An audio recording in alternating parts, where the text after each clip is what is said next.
আসসালামু আলাইকুম দ্বাদশ শ্রেণীর শিক্ষার্থীবৃন্দ, তোমাদেরকে শুভেচ্ছা জানিয়ে পদার্থবিজ্ঞানের ক্লাস শুরু করছি। অনলাইন ক্লাসে তোমাদের স্বাগতম। আমরা গত ক্লাসগুলোতে পদার্থবিজ্ঞানের প্রথম পার্ট নিয়ে আলোচনা করছিলাম, তরঙ্গ অধ্যায়টা শেষ হয়েছিল। আজকে আমরা পর্যায়বৃত্ত গতি নিয়ে আলোচনা করব।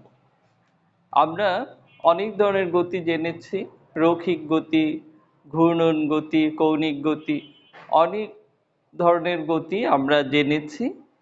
তা আজকে যেটা জানবো সেটা হচ্ছে পর্যায়বৃত্ত গতি। যেই গতিটা তোমার নির্দিষ্ট সময় পর পর কোনো একটা বস্তু একটা নির্দিষ্ট বিন্দু অতিক্রম করে, পর্যায়ক্রম বারবার ওই একটা বিন্দু যদি অতিক্রম করে, তাহলে এই ধরনের গতিকে আমরা বলে থাকি পর্যায়বৃত্ত গতি। সাধারণত আমরা দেখে থাকি বা আমরা জানি যে সূর্যকে কেন্দ্র করে কি করে গ্রহগুলো ঘোরে, তাই না? গ্রহ নক্ষত্র। আবার গ্রহকে কেন্দ্র করে উপগ্রহগুলো ঘুরতে থাকে, তাই না? এই যে ঘোরাটা, এটাই হচ্ছে পর্যায়বৃত্ত গতি। কিন্তু সব পর্যায়বৃত্ত গতি সরল দোল গতি নয়। আমরা যদি কোনো একটা বস্তুকে কোনো একটা সুতার সাহায্যে বেঁধে এটাকে যদি দুলায় দিই, তাহলে এটা হবে সরল দোল গতি। তো সরল দোল গতি বলতে আমরা বুঝবো যে কোনো একটা বস্তুর সরণের সমানুপাতিক যদি ত্বরণ হয় এবং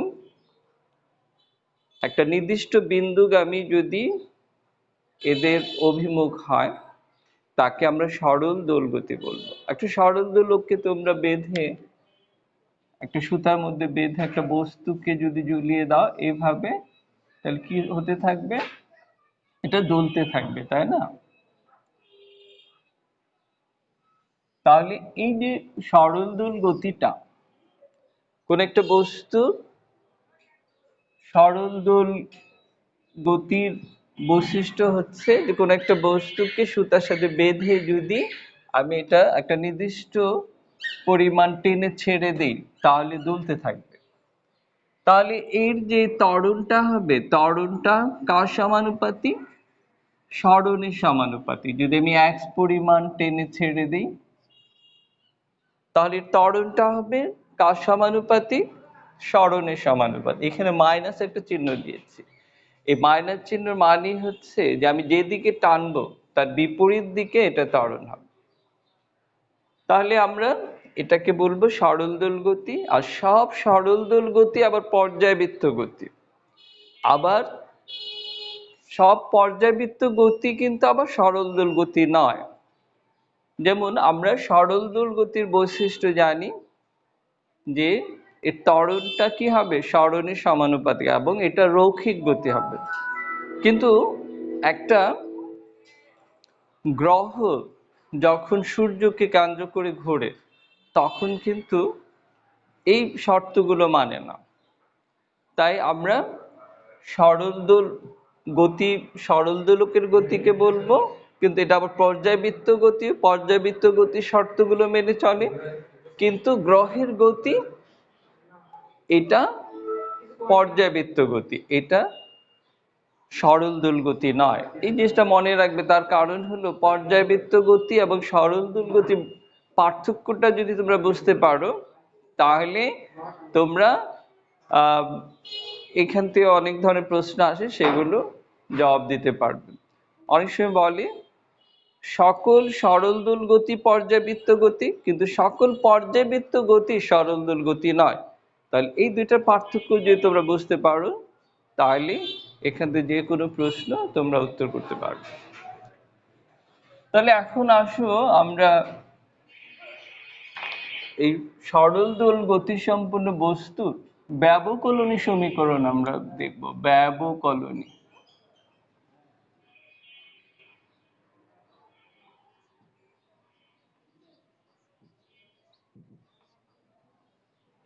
ব্যবকলনী সমীকরণ আমরা এখন দেখব।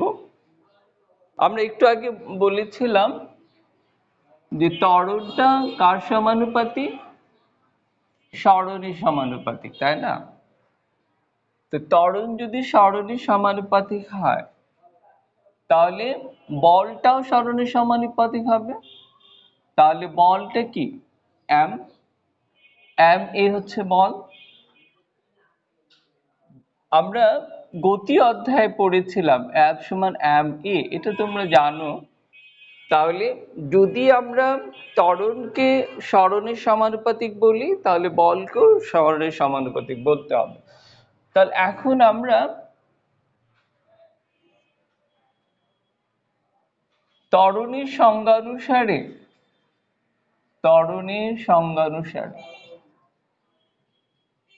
কি লিখতে পারি আমরা? এ সমান ডিভি বাই ডিটি। তার কারণ কি? বেগ বৃদ্ধির হারকে ত্বরণ বলে। আমরা ত্বরণের সংজ্ঞা অনুসারে কি বলতে পারি? বেগ বৃদ্ধির হার। তাহলে ডিটিটা হচ্ছে ক্ষুদ্র সময়, ডিবিটা হচ্ছে বেগের পরিবর্তন। তাহলে ডিবি ডিভাইড বাই ডিটি এটা হচ্ছে বেগ বৃদ্ধির হার, আর বেগ বৃদ্ধির হারই হচ্ছে ত্বরণ। তো এখন আবার আমরা ভি সমান কি জানি?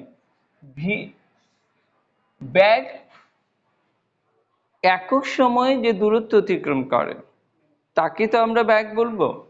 তাহলে আমরা এখানে বলতে ডিএক্স ডিভাইডেড বাই ডিটি। ডিএক্সটা হচ্ছে দূরত্ব, ডিটিটা হচ্ছে সময়। তাহলে বেগের সংজ্ঞা অনুসারে আমরা লিখতে পারি ডিএক্স বাই ডিটি। তাহলে এই যে এখানে যে ভিটা আছে এই ভি এর মানটা এখানে বসিয়ে দিব। তাহলে কি? Dx divided by dt. তাহলে কি হলো এখন? D square x divided by dt square. তাহলে ত্বরণ হচ্ছে, ত্বরণের মানটা আমরা পেলাম d square x divided by dt square.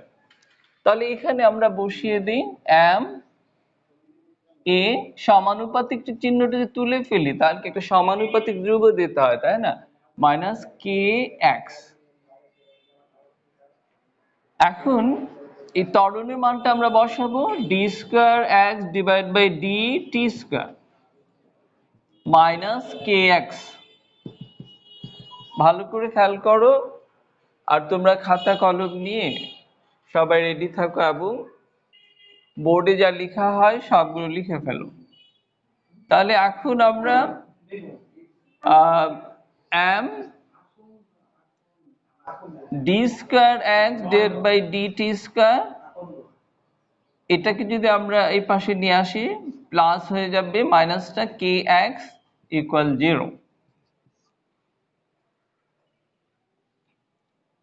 D square x dt square plus k by m x equal 0। এটা এভাবে হলো কেন? তার কারণ আমরা এম দিয়ে ভাগ করেছি। এম দিয়ে ভাগ করলে কি হয়? এই এমটা উঠে যাবে, কে এর নিচে একটা এম বসবে, তাই তো? এখন আমরা ধরে নিই ওমেগা স্কয়ার সমান কে বাই এম। এটা যদি ধরে নিই, ওমেগাটা কি? কৌণিক বেগ। যেহেতু আমরা এখানে পর্যায়বৃত্ত গতি সম্পর্কে আলোচনা করছি, এজন্য আমরা গত অধ্যায়গুলোতেই কৌণিক বেগ সম্পর্কে আলোচনা করেছি, তোমরা ওখানে ওমেগা সম্পর্কে জেনেছো। তাহলে ওমেগা স্কয়ার সমান কে বাই এম। তাহলে এখানে কি লিখবো? D square x dt square plus omega square x equal 0। এটাই হচ্ছে সরল ছন্দিত গতির ব্যবকলনী সমীকরণ। এটা মনে রাখবে, এই ব্যবকলনী সমীকরণটা। এখন এই সমীকরণকে যদি আমরা সমাধান করি তাহলে একটা নির্দিষ্ট এক্স এর মানটা পেয়ে যাব। এই সমাধানের মানটা কত সেটা আমরা লিখছি। এই সমীকরণ যে সমাধান করা হয়, সমীকরণের সমাধান,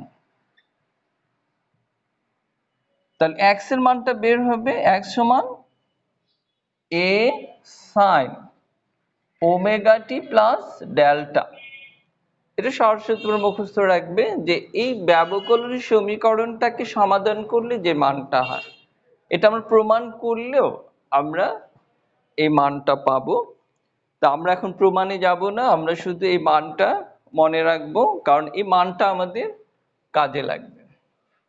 তাহলে আমরা সমাধানটা আপাতত মুছলাম না, বাকিগুলো মুছে ফেলি। এখন আমরা চলে আসি একটা সরল ছন্দ স্পন্দন গতির ব্যাগের মানটা বের করবো আমরা। তাহলে দেখো, আমরা যদি ব্যাগের মানটা বের করতে চাই, তাহলে ব্যাগ সমান কি? ব্যাগ আমরা একটু আগেও লিখেছিলাম dx ডিভাইড বাই dt। তার কারণ কি? একক সময় যে দূরত্ব অতিক্রম তাকেই তো আমরা ব্যাগ বলবো, তাই না? ব্যাগের সংজ্ঞা তো তোমরা পড়েছো এবং জানো, তোমরা 9-10-ও এই সংজ্ঞাটা জেনেছো। তাহলে ব্যাগ হচ্ছে একক সময়ে যে দূরত্ব অতিক্রম করে, সেটাই হচ্ছে ব্যাগ। তাহলে আমরা লিখতে v সমান dx ডিভাইড বাই dt। তাহলে আমরা এখন এই সমাধান থেকে x এর মানটা পেয়েছে, এই মানটা বসাবো, d divide by dt। x কত ছিল? a sin omega t plus delta. এই ডেল্টা হচ্ছে দশা কোণ, একটু মনে রাখবে। তাহলে এখন যদি আমরা এটাকে সেকেন্ড ব্র্যাকেট দিয়ে ফেলি, যেহেতু একটা ফার্স্ট ব্র্যাকেট আছে, এখন তোমাদের মনে রাখতে হবে ব্যবকলনীর সূত্রগুলো। ব্যবকলনীর যে সূত্রগুলো, এটা তোমাদের খেয়াল রাখতে হবে।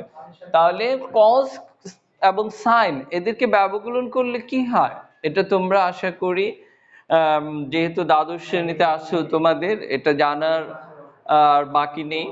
তাহলে আমরা সাইনকে ব্যবকলন করলে কার সাপেক্ষে? টি এর সাপেক্ষে। তাহলে কি হবে? a cos omega t plus delta. তাহলে সাইনকে যদি আমরা ব্যবকলন করি, তাহলে কি হয়? কজ হয়ে যায়, এটা তো তোমরা জানো। এরপর বাকি ভিতরে ওমেগা টি প্লাস ডেল্টা, এটাকে যদি ব্যবকলন করা হয়, যেহেতু টি সাপেক্ষে করা হচ্ছে, এটা হবে ওমেগা। তাহলে দাঁড়াচ্ছে কি? ওমেগা এ cause omega t plus delta. তাহলে এটা আমরা ব্যাগের মান পেলাম। কিন্তু এখন কথা হচ্ছে, এই কজ সমান কি লিখতে পারি আমরা? এখানে অনেকগুলো সূত্র ব্যবহার হয়। আমরা জানি cos square theta plus sign square theta equal কত? 1। এই সূত্রটা তো জানি, তাই না? তাহলে এখানে cos সমান কত হবে? তাহলে cos স্কয়ার থিটা সমান 1 মাইনাস সাইন স্কয়ার থিটা। তাহলে শুধু cos কত হবে? Root over 1 minus sine square theta, ঠিক না? তাহলে এখানে আমরা cos ওমেগা টি প্লাস ডেল্টার মানটা কিভাবে লিখব? ওমেগা এ যা ছিল তাই লিখেছি। এখন cos ওমেগা টি প্লাস ডেল্টার পরিবর্তে আমরা এটা লিখব root over 1 minus sine square থিটার পরিবর্তে কি লিখব? Omega t plus delta. ঠিক আছে? তাহলে আমরা cos এর মানটা কি বসালাম? এখন দেখো ওমেগা এ রুট ওভার 1 মাইনাস, দেখো আমরা প্রথমে যে সমাধানটা পেয়েছিলাম x সমান a sin omega t plus delta, এখানে কি আছে? Sine square omega t plus delta. তাহলে এখান থেকে আমরা সাইনের মানটা বের করি। Sine omega t plus delta সমান কত? x বাই a, তাই না? তাহলে এখানে বসাবো আমরা সাইনের মানটা কত? x by a। x by a, একটি স্কয়ার আছে, আমি স্কয়ার দিয়ে দিলাম। তাহলে omega a root over 1 minus x square a square. আমরা এটা মুছে ফেলি। দেখো, আমরা যদি এখানে a স্কয়ার লসাগু করি, তাহলে কি হয়? a square minus x square. তাহলে ওমেগা a রুট ওভার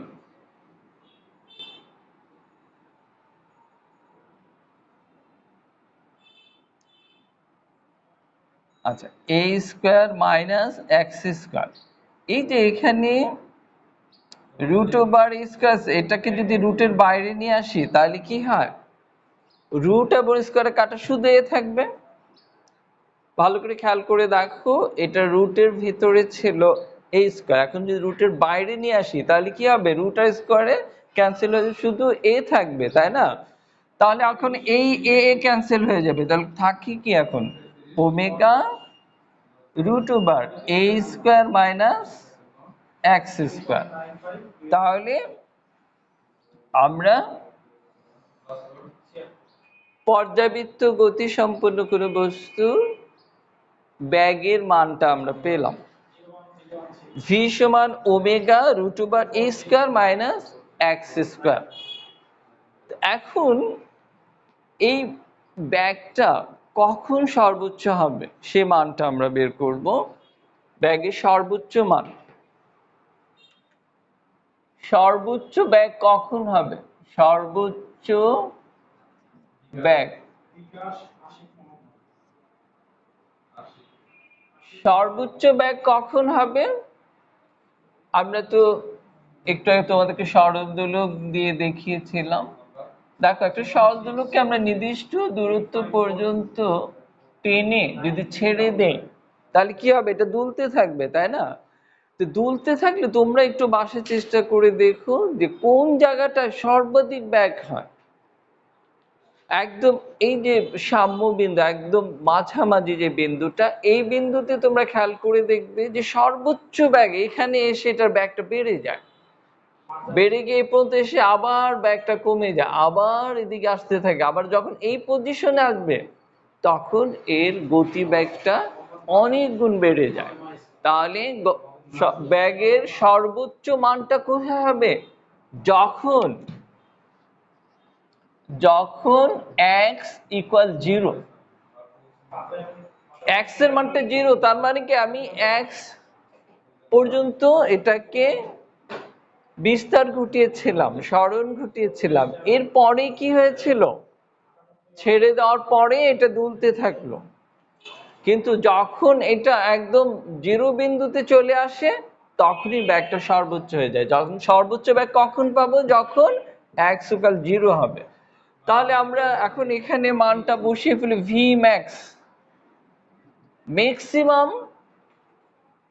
ব্যাগটা আমরা পাবো যখন এক্স 0 হবে। তাহলে আমরা এখানে এক্স 0 মানটা বসিয়ে দিই, omega root over a square minus x square,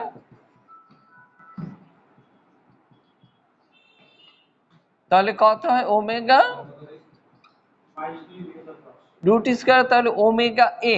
তাহলে ব্যাগের সর্বোচ্চ মান পেলাম আমরা কত, ওমেগা এ। আমাদের সরল ছন্দিত গতি সম্পন্ন কোনো বস্তুর ব্যাগের মানটা আমরা পেয়েছিলাম omega root over a square minus x square, কিন্তু যখন আমরা সর্বোচ্চ ব্যাগটা নির্ণয় করব তখন দেখা যায় শুধু ওমেগা এ হবে। তাহলে এটা তোমরা ভালো করে খেয়াল করো এবং খাতায় আশা করি সবাই তুলে ফেলছো। এখন আমরা চলে আসব ত্বরণে, ব্যাগটা শেষ হলো, এখন আমরা ত্বরণে চলে আসবো।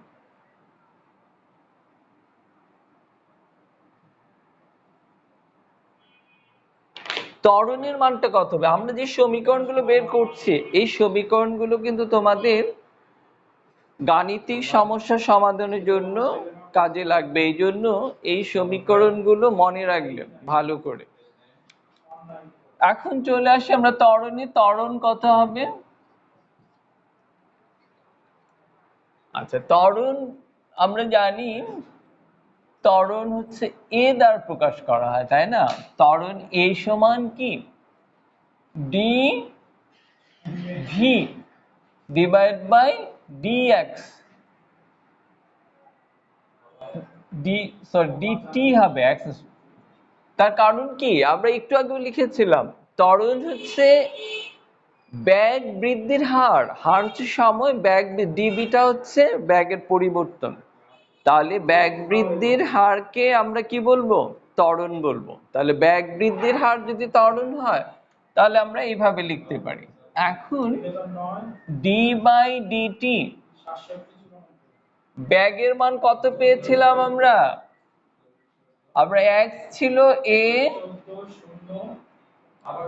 Sine omega t plus delta, এটা আমরা সমাধান পেয়েছিলাম। তাহলে এটাকে যদি আমরা ব্যবকলন করি dx বাই ডিটি তাহলে কি হবে? সেটা চলে আসবে dx বাই ডিটি হচ্ছে ভি, তাই না? আচ্ছা, ভিটা আমি সামনে লিখি তাহলে ভালো হবে। ভি সমান dx বাই ডিটি, তাই তো? তার কারণ হচ্ছে ব্যাগের সংজ্ঞা অনুসারে আমরা বলতে পারি একক সময় যে দূরত্ব অতিক্রম করে সেই দূরত্বটাকে আমরা কি বলবো? একক সময় যে দূরত্ব সেটাকে আমরা বলবো গতিবেগ। তাহলে এখন ডি বাই ডিটি এক্স এর মানটা বসিয়ে ফেলি এ sine omega t plus delta. এখন সাইনকে ব্যবকলন করলে কি হয় সেটা আমরা জানি। সাইনকে ব্যবকলন করলে কি হয়? একটু আগে করেছিলাম কজ হয়, তাই না? Cause omega t plus delta, আবার দ্বিতীয়বার করলে একটা ওমেগা আসে, তাহলে কি হলো? ওমেগা এ cause omega t plus delta. তাহলে ভি এর মানটা পেলাম। ভি এর মানটা এখানে লিখে দেব আমরা ওমেগা এ, এখানে সেকেন্ড ব্র্যাকেট দিলেই ভালো, cause omega t plus delta. তাহলে কজ কে ব্যবকলন করলে কি হয়? একটু আগে বলেছিলাম সাইন কে করলে কজ হয় এবং কজ কে ব্যবকলন করলে সাইন হয়, কিন্তু একটা মাইনাস চিহ্ন আসবে। তাহলে এখানে একটা মাইনাস চিহ্ন চলে আসবে। ওমেগা এ sine omega t plus delta. Omega এ যা ছিল তাই লিখেছি, আর কজের জন্য একটা মাইনাস, কজ কে ব্যবকলন করলে কি হয়? Minus sine. Sine omega t plus delta যা ছিল তাই, পরবর্তীতে আবার ওমেগা টি প্লাস ডেল্টাকে ব্যবকলন করলে ওমেগা হয়। তাহলে কি দাঁড়ালো? মাইনাস ওমেগা স্কয়ার এ sine omega t plus delta, তাই হলো না? তাহলে কি হলো? ওমেগা স্কয়ার এ সাইন একটা। আচ্ছা, এখন দেখো আমরা এখানে যে আমরা এক সময় এত পেয়েছি এ সাইন ওমেগা টি, তাহলে এখন কি দাঁড়ায়? এক সমান এ sine omega t plus delta. তাহলে এই এ সাইন ওমেগা টি প্লাস এতটুকুকে আমরা কি লিখতে পারি? এক্স লিখতে পারি না? তাহলে কি দাঁড়ায়? Minus omega square x. তাহলে আমরা ত্বরণের রাশিমালা পেলাম মাইনাস ওমেগা স্কয়ার এক্স। কিন্তু সর্বোচ্চ ত্বরণ কখন হবে? সর্বোচ্চ ত্বরণ আমরা এখানে বলেছিলাম যখন x = 0 হয় তখন সর্বোচ্চ বেগ হয়। কিন্তু যখন ত্বরণ ক্ষেত্রে যখন x সমান a হয়, x সমান a সর্বোচ্চ বিস্তারের সমান যদি সরণ হয়ে যায় সেক্ষেত্রে ত্বরণটা সর্বাধিক। তাহলে এক্ষেত্রে আমরা কি লিখতে পারি? তাহলে a ম্যাক্স মানে সর্বাধিক ত্বরণ, ম্যাক্সিমাম ত্বরণ কি হবে?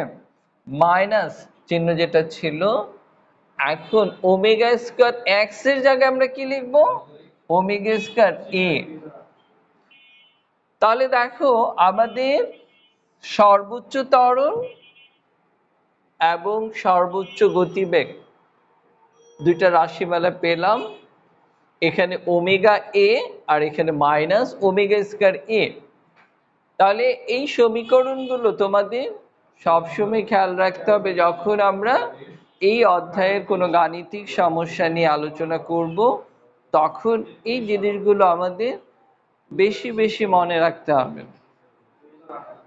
আচ্ছা, তাহলে এখন আমরা চেষ্টা করি একটু গাণিতিক কিছু করার জন্য।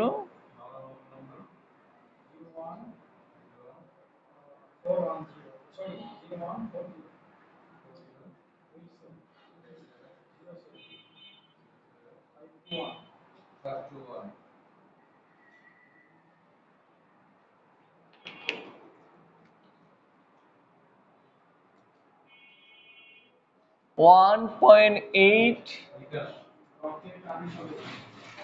মিটার লম্বা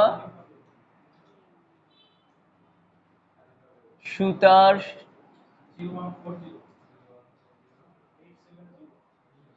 সাহায্যে, তোমরা প্রবলেমটা একটু লিখে ফেলো। 1.8 মিটার লম্বা সুতার সাহায্যে একটি দোলক তৈরি করতে গিয়ে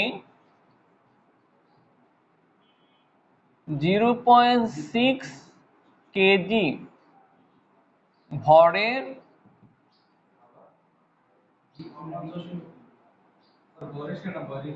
একটি বস্তু, এত ভরের একটি বস্তু ঝুলিয়ে দেওয়া হলো।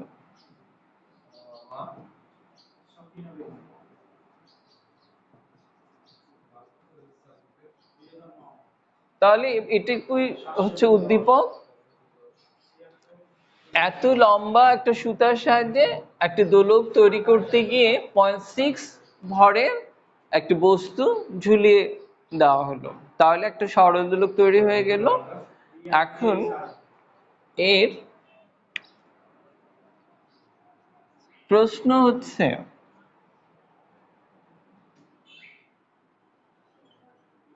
কৌণিক কম্পাঙ্ক কত? কৌণিক কম্পাঙ্ক কত?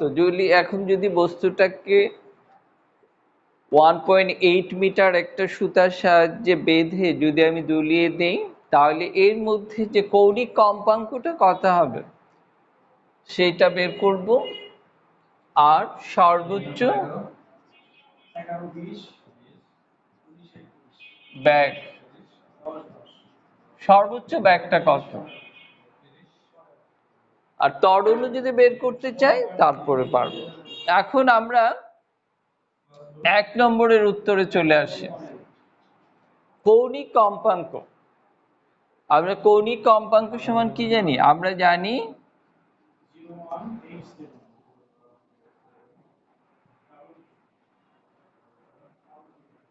ওমেগা সমান 2π/t।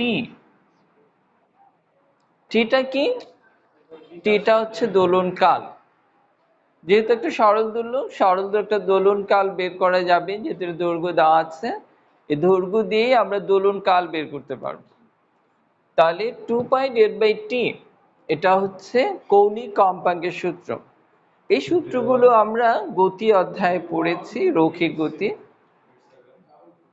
তাহলে এখন আমরা টি যদি বের করতে চাই তাহলে কিভাবে বের করব? দেখো, এখানে আমরা আবার এটাকে 1 নং সমীকরণ দিয়ে রাখি। তার কারণ কি, শুধু টির মানটা বের হলেই আমরা ওমেগার মানটা পেয়ে যাব, কারণ পায়ের মান তো আমাদের জানা আছে। তাহলে আবার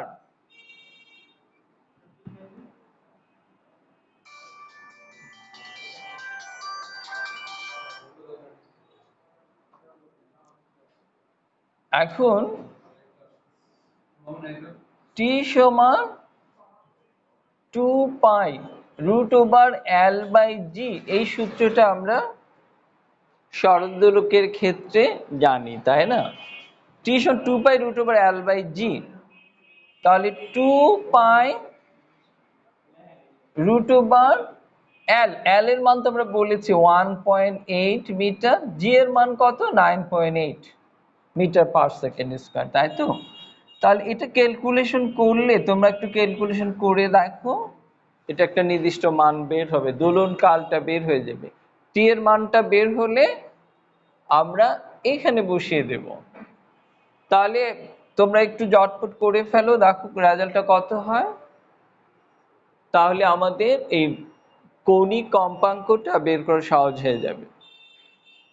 তোমরা চেষ্টা করো দ্রুত করার জন্য, আমিও একটু চেষ্টা করি দেখি।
তাহলে কত পেলাম আমরা?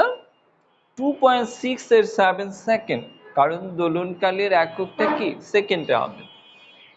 এখন এখানে আমাদের মানটা বসিয়ে দিলেই হয়ে যাবে। এখন 1 নং হতে 1 নং এ আমরা মান বসাবো ওমেগা সমান 2 পাই। 2 পাই এর মান কত? 3.141।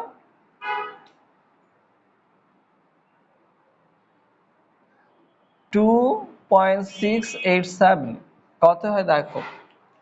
তাহলে আমরা কৌণিক কম্পাঙ্কটা পেয়ে যাব।